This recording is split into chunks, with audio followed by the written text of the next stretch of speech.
Hey everyone, I'm Liv. I am a triathlon coach for our Melbourne squad, and welcome to episode 22 of Coffee and Coaching. I hope you all have had a good Wednesday morning so far. So last week we had Jacqueline Murphy join us for a live webinar, and Jack is an exercise physiologist based at Upwell Health Collective in Melbourne. And she started her journey in triathlon here with us at TriChicks as part of our Melbourne squad. And she spoke to us all about managing life and triathlon, or more specifically, how to manage our load. And we wanted to share some of her key points from the webinar with you today, as they're so important to consider for everyone participating in triathlon. And often this is stuff that we forget to really think about, or we don't take as seriously as we should. None of us in this group that I'm aware of are professional athletes, which means that we're all balancing so many different aspects of our life outside of sport. And obviously that's different for everyone, but things like, work, career, study, family time, social life, parenting, other sports, downtime, the list goes on. And over the years, we've really frequently seen women getting frustrated at training because they can't perform the way that they want to, or upset that they've developed an injury that's going to prevent them from hitting the start line of an upcoming race that they've been really looking forward to or working towards. And often these things aren't caused by an incident at training or an accident. They're often caused by, all of the extra things that we're doing outside of sport. And often we don't realize just how much of an impact those things are having on our performance or our ability to recover from training. So, in this week's episode of Coffee and Coaching, I'm going to share with you some of Jacqueline's advice on how to manage all of these different aspects of our life so that, we can get the best out of ourselves in sport, but also in our life outside of it, which is really important as well. So, to start off, when I say load, what I mean by that is everything that we do that impacts the way that our mind and our body operate. More specifically, training load is the amount, the type, the intensity, the duration, and the environment of our training. So these are all things that influence the way we train, the way we recover, how well we train, or how poorly we train.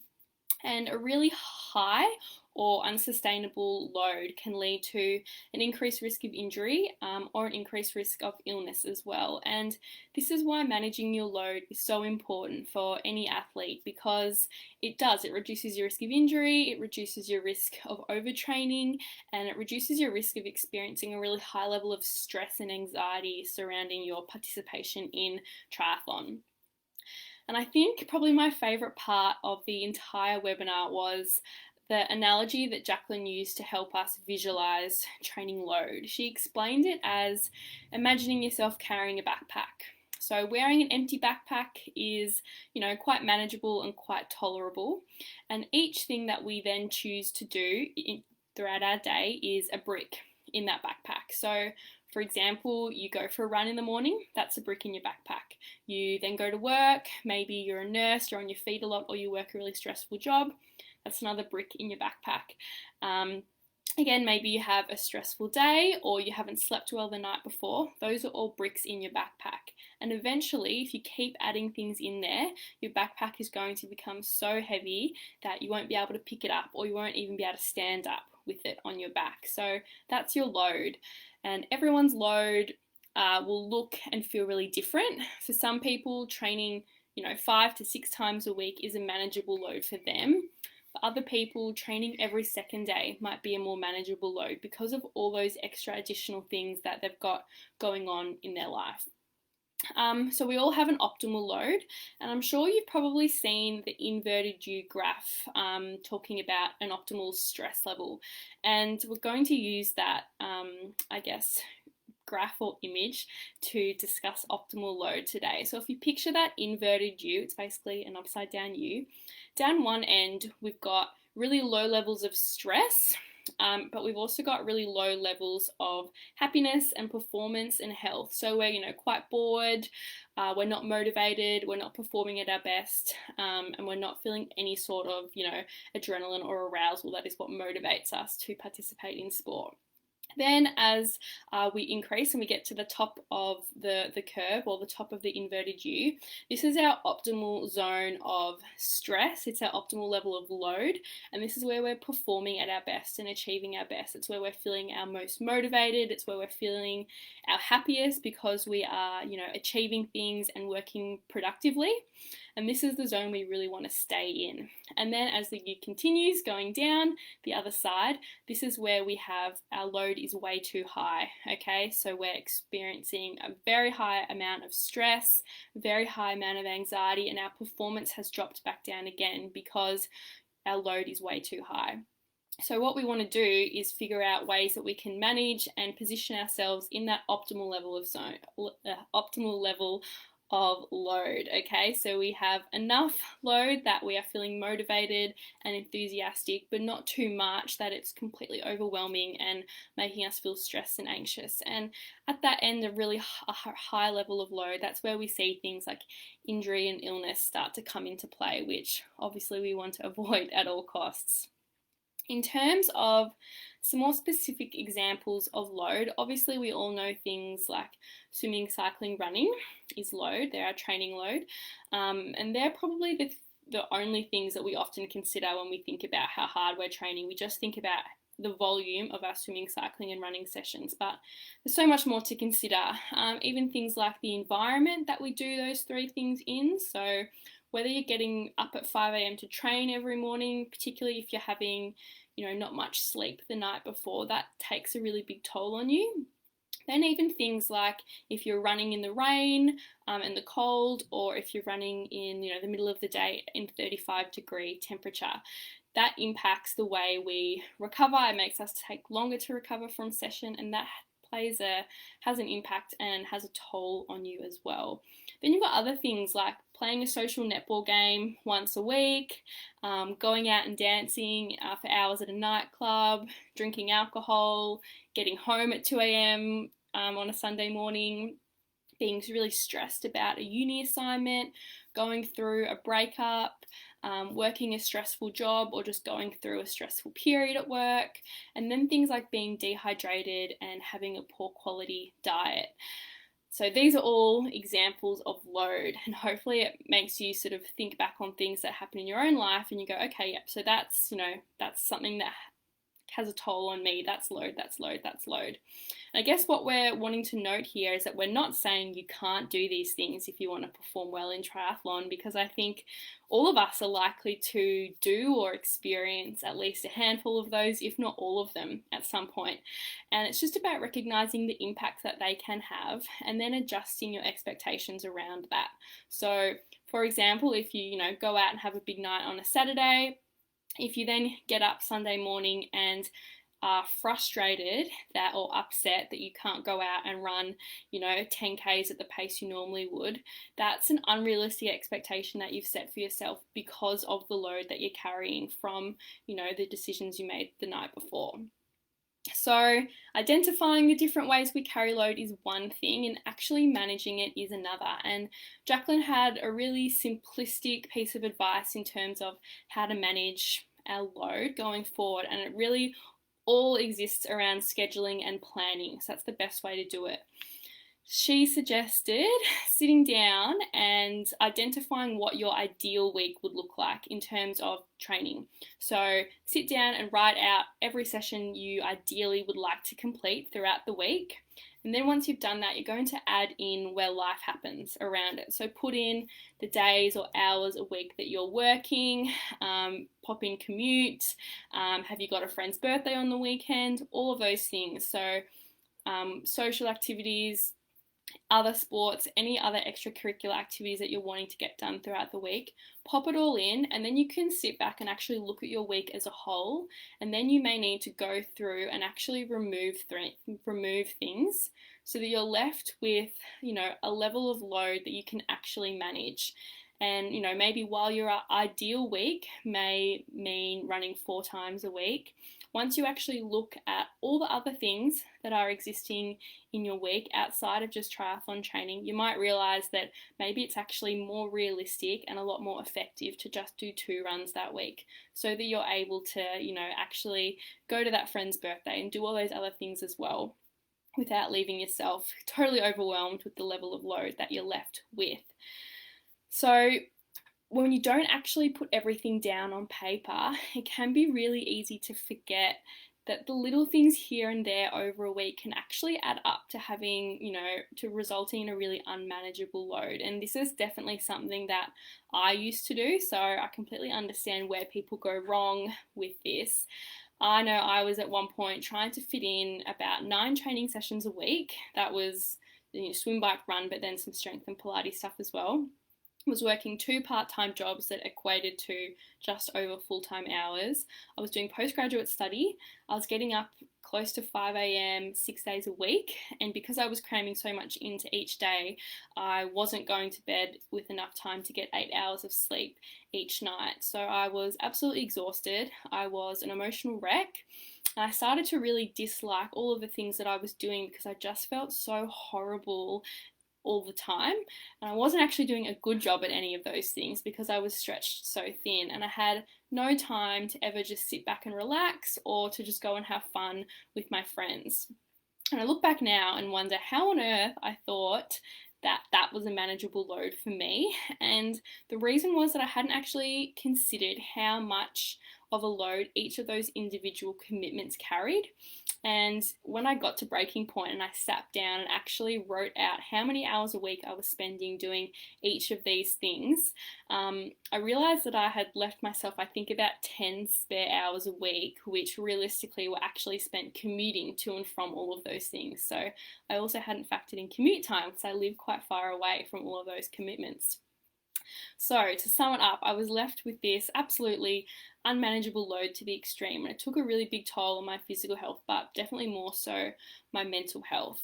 So the next thing that I want to consider is how an unmanageable load presents itself for you. So this is going to be different for everyone. It could be things like, a recurring hamstring niggle that you just can't seem to kick. It could be a bone stress injury like a stress fracture or a stress reaction. It might be constantly getting sick, having low iron levels, constantly feeling really fatigued and lacking in energy.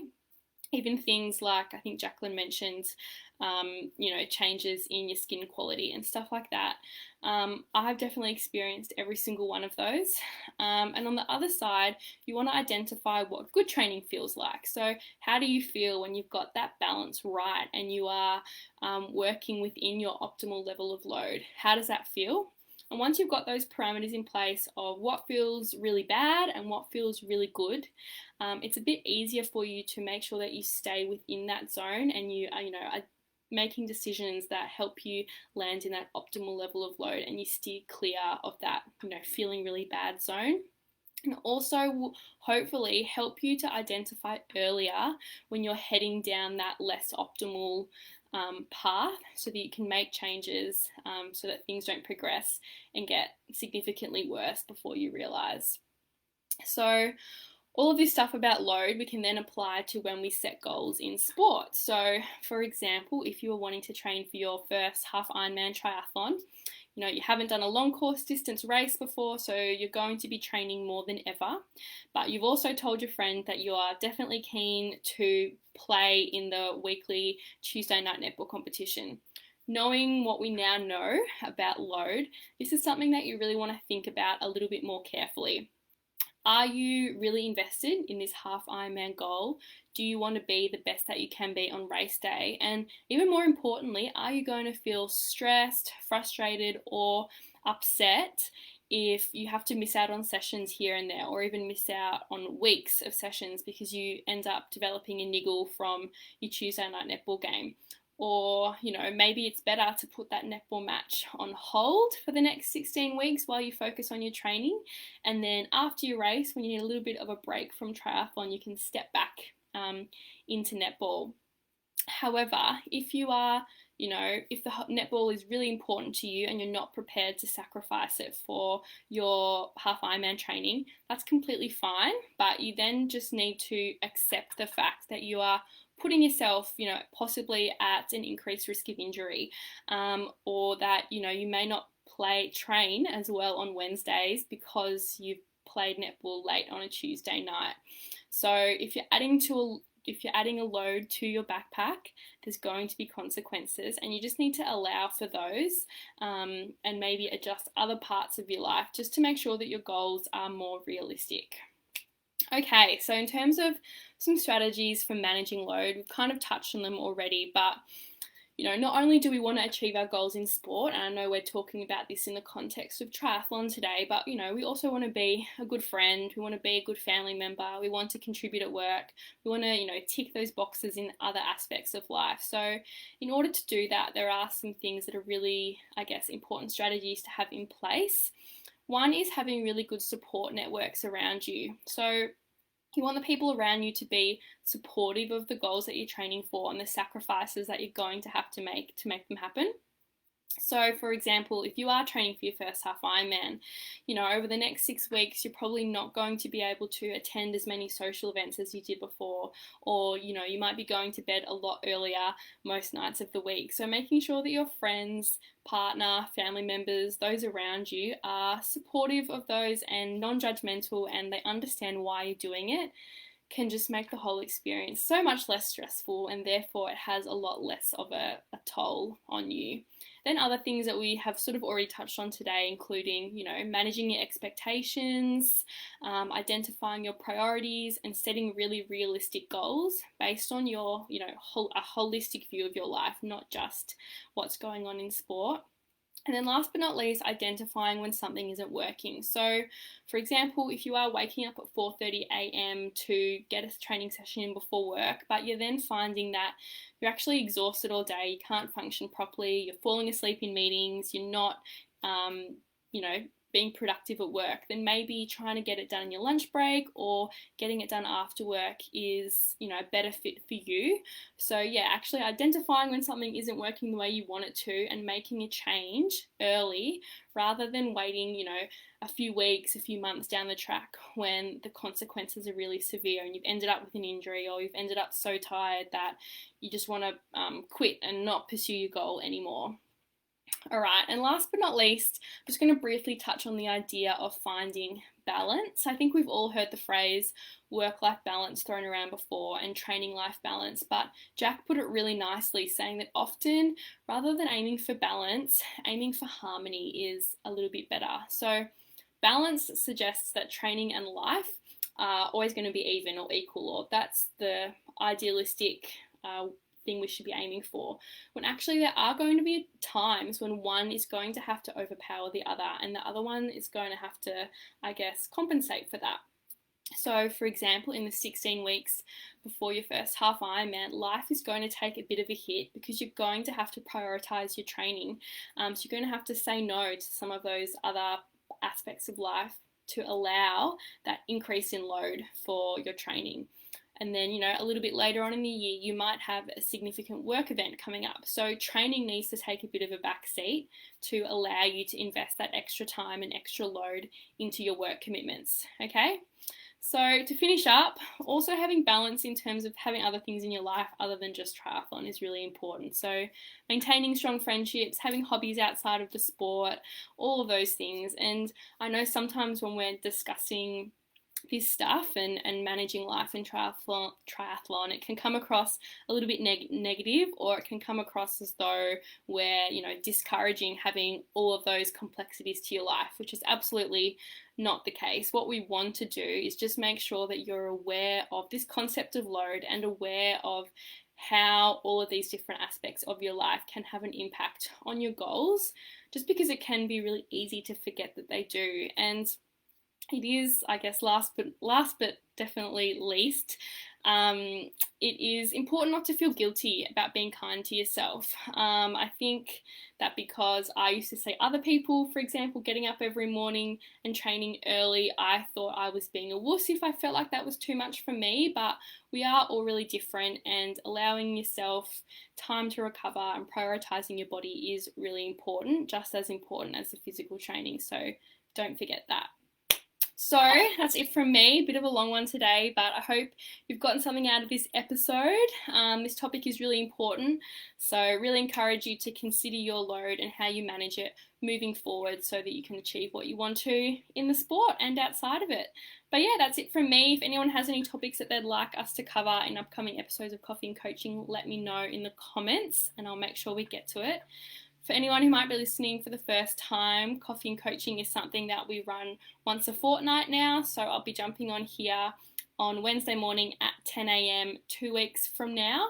But until then, I hope you have a great rest of the week and stay safe, and I will see you very soon.